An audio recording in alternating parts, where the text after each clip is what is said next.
Hi, எல்லாருக்கும் வணக்கம். இன்றைக்கி நம்ம எங்கே வந்திருக்கோம் அப்படின்னா ஸ்ரீ மாகாளீஸ்வரர் ஆலயம். இது கரெக்டாக எங்கே லொக்கேட் ஆகிருக்குன்னா ஸ்ரீ காஞ்சி காமாட்சி அம்மன் மேற்கு கோபுரம் அந்த தெருவில் தான் லொக்கேட் ஆகிருக்கு. இந்த கோயிலை பார்க்குறதுக்கு 2 காரணம் இருக்குது. மொதல் காரணம், ராகுவையும் கேதுவையும் சிவபெருமான் தன் கையால் ஏந்தியிருப்பார். இந்த காட்சியை நீங்கள் வேறு எங்கேயுமே பார்த்துருக்க முடியாது.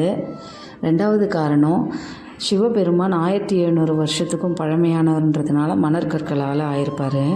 அது மட்டும் இல்லை, மாகாளன்ற பாம்பு காளஹஸ்தியில் சாபம் வாங்கிட்டு காஞ்சியில் வந்து தவம் இருந்து சிவபெருமான் கிட்ட சாப விமோசனம் வாங்கியிருக்கோம். அதனால தான் இதனோட பெயரே மாகாளீஸ்வரர்னு பேர் வந்தது. நீங்கள் ராகு கேது பரிகாரத்துக்கு காளஹஸ்தி தான் போகணுன்ற அவசியம் இல்லை. நீங்கள் இங்கே வந்து பண்ணிங்கனாலும் நல்லது நடக்கும்ன்ற நம்பிக்கை இருக்குது. நீங்கள் இந்த பக்கம் போகும்போது கண்டிப்பாக இந்த கோயிலை விசிட் பண்ணுங்கள்.